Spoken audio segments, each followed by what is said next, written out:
Let's go. All right, Sean Patel, FightHype.com here, joined with a man I believe is going to add so much to boxing, so much to the divisions he fights in. He might have already had a gold medal if COVID didn't get the Olympics canceled, Mr. Keyshawn Davis. Keyshawn, what's up, man? What's up, man? Shout out DB3. What's up, man? How you been? I'm good, man. When you fought on that Canelo undercard in Miami, you get the knockout in the second round. You know, most amateurs we see on when they turn pro, it's, they're going out there throwing 6-7 punch combos. But why'd you go in there? Like, it looked like you already had the professional style. Why do you think that was, Keyshawn? Well, as everybody know, man, I've been training with the best. I've been training with the best, and shoot, I just put it into the ring. You feel what I'm saying? Like, I was getting, the best sparring from Shakur, Terrence Crawford, Javante Davis. And then not only that, I credit the international competition that I was facing. I've been facing great opponents, strong opponents, southpaws, champions, real champions, and with no headgear. You feel what I'm saying? So it's like I already kind of been there. It's just now I'm on a pro stage, and I didn't let that affect me. So that basically explains why I, displayed the performance that I did, because I felt like I already been there before. Your birthday was actually midnight after the fight, so just what was that like, getting a knockout in Miami where the Dolphins play Canelo main event, you turn 22 the next day? Walk us through just real quick how that was, getting that professional debut KO. Man, that entire leading up to the fight, that entire week was nothing but excitement and fun. The first time I felt like the attention was all about me. You feel what I'm saying? Instead of being on a team, it's not like Keyshawn. Yeah, it wasn't Keyshawn on Team USA. No, it was just Keyshawn Davis debut. And the whole week I was not nervous. I was anxious, but I wasn't nervous. I didn't really have no jitters or nothing like that. I was really just having fun that entire week. Like, people asking me, what you gonna do for your birthday? I say, it really doesn't matter what I do for my birthday, because if I don't perform the day before my birthday, then my birthday is not gonna mean nothing to me. So, you feel what I'm saying? So it's like, shoot, that whole week, and then I performed great. So everything I did after my birthday was just fantastic. Even leading up to now, it's like I still got the excitement. I still am excited about my debut, but it's time to move forward going into Dubai, April 3rd. Real quick too, after the fight, you took this awesome picture. You, Shakur Stevenson, Devin Haney, and Terrence Crawford. That was an awesome picture. What was that like? What did they give you some props for that debut, and what was that interaction like? Yeah, honestly, right when I got out of the ring, I put my clothes on, took a shower and stuff, and I met up with, of course, Shakur Stevenson. That's my brother. And I'm actually in his room. I'm in his room right now. But I met up with Shakur Stevenson, and the first thing he told me, he was like, bro, you cold as hell, bro. He said, you ready. You ready. You don't got to be baby. You ready. You ready, bro. That's all he was telling me. And I was like, thanks, bro. I appreciate it. Whoopie woo. Then I was like, where Terrence at? He was like, he just went to the bathroom. But he was like, Terrence was saying the exact same thing. They was both in the VIP section together. He was like, Terrence was saying the exact same thing. He was like, you ready, bro. He was saying, he ready to stay focused. And once we all met up together, Terrence had told me, and then Shakur, we was all talking and stuff like that. And then we went over to like outside the VIP area into the venue. And that's where we met up with Devin Haney and took the picture. Yeah, because Terrence has to be looking at you three young guys like, I'm pound for pound now, but these are the guys who are going to be carrying that throne not too far away, right? So yeah, that's why I put it in the post. I was like, the present and the future. Because I feel like, shoot, Terrence Crawford, 33 years old, he still got, at least 5 more years in the game.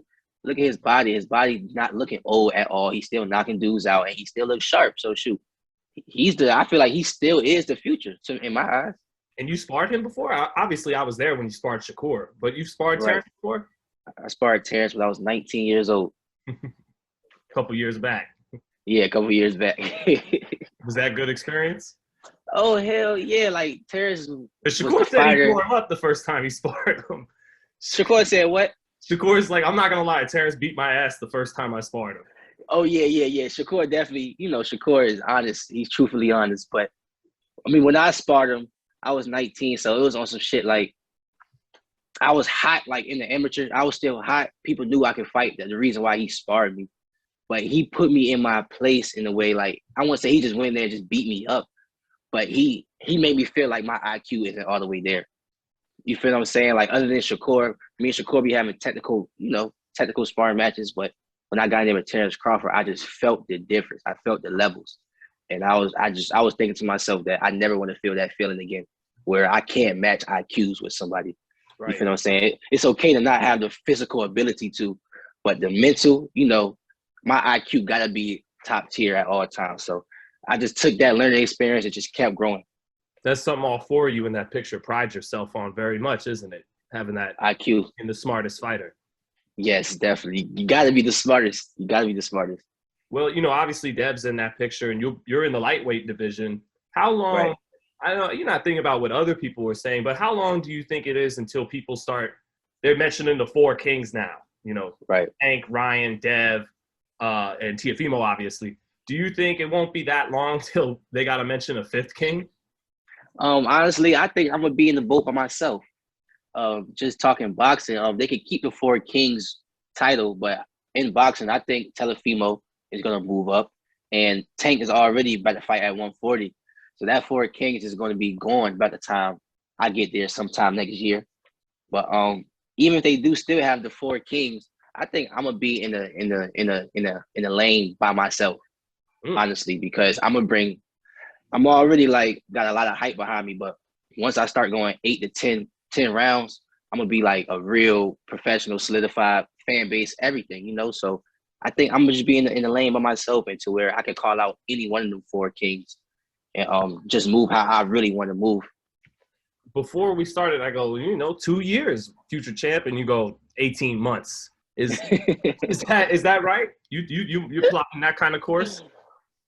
I mean, I got coaches coming at me, real coaches, like that have world champions and stuff like that. I don't want to throw out no names, right? But they telling me, Keyshawn, just take your time, man. Ain't no rush. Just take your time. He would talk to me about my next opponent, this opponent, and he was just saying things like he felt like that I shouldn't have took this fight. He's not saying this too early. He know I can beat this dude, but he was just saying it's all about the development. Right. He was saying once I get to the world championship fight, you want to make sure everything is down packed before you get into the fight. Right. You're comfortable 100%, and that's all he was trying to say. But he was basically saying take your time and don't move too fast just because you have the natural ability to. Just make sure you're all the way developed and stuff like that. So whether it takes me 18 months to get there or 2 years, I'm gonna get there whenever I'm ready to get there. You feel what I'm saying?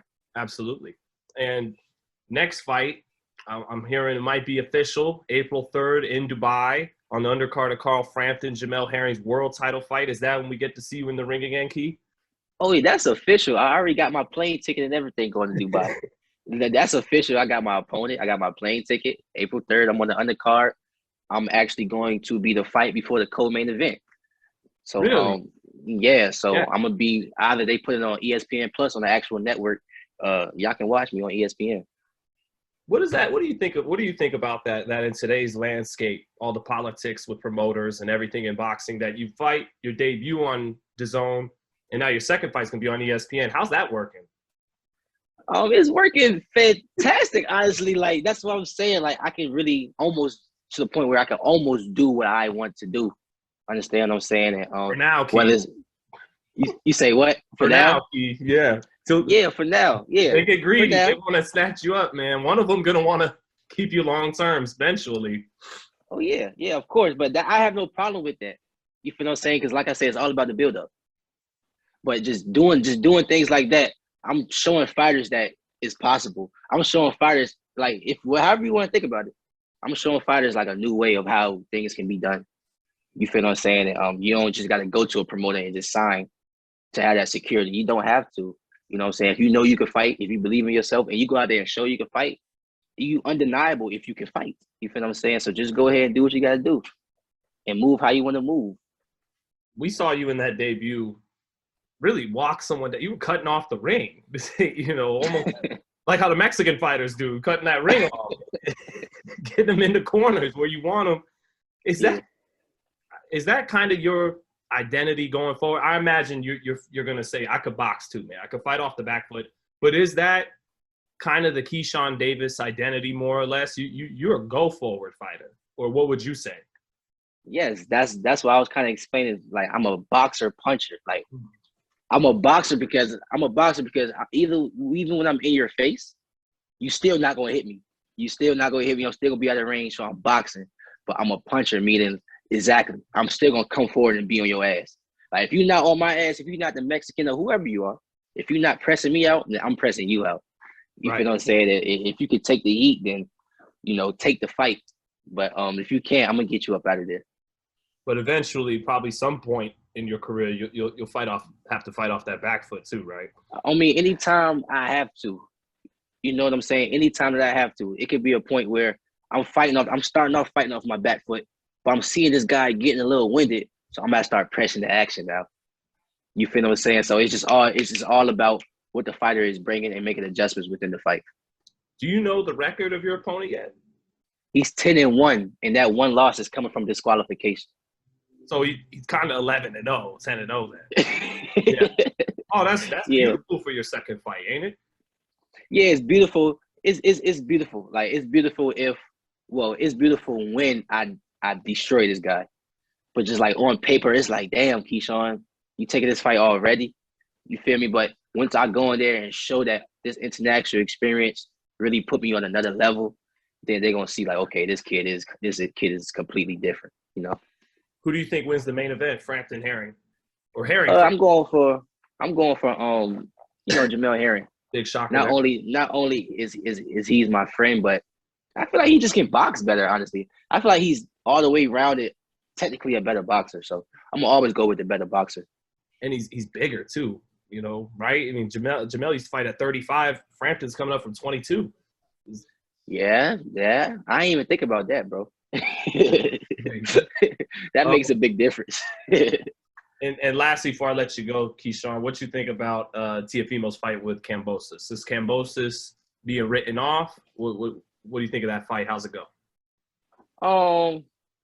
I ain't do a lot of tape of what's his name, Kambosos? George Kambosos Jr. Yeah.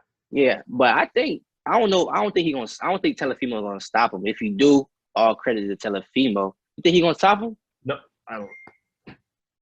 I don't think he gonna stop him, but I mean, if he does, all credit to Teofimo. I got Teofimo winning a unanimous decision or maybe a knockout.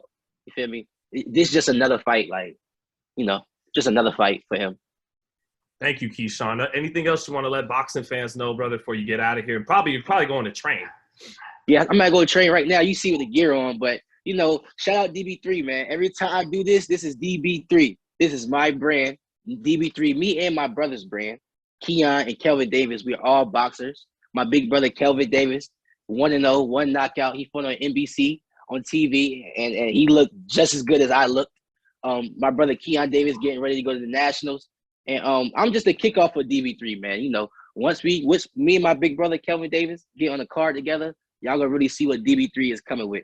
But shout out DB3, man. My two brothers, Keon and Kelvin Davis. And shout out my mother, Wanda Davis, the one that's doing it behind the scenes, everything for me. Thanks, Keyshawn. Shout out to Marvin Hagler, right? Shout out Marvin Hagler, man. RIP, man. Thank you, Keyshawn. Yes, sir.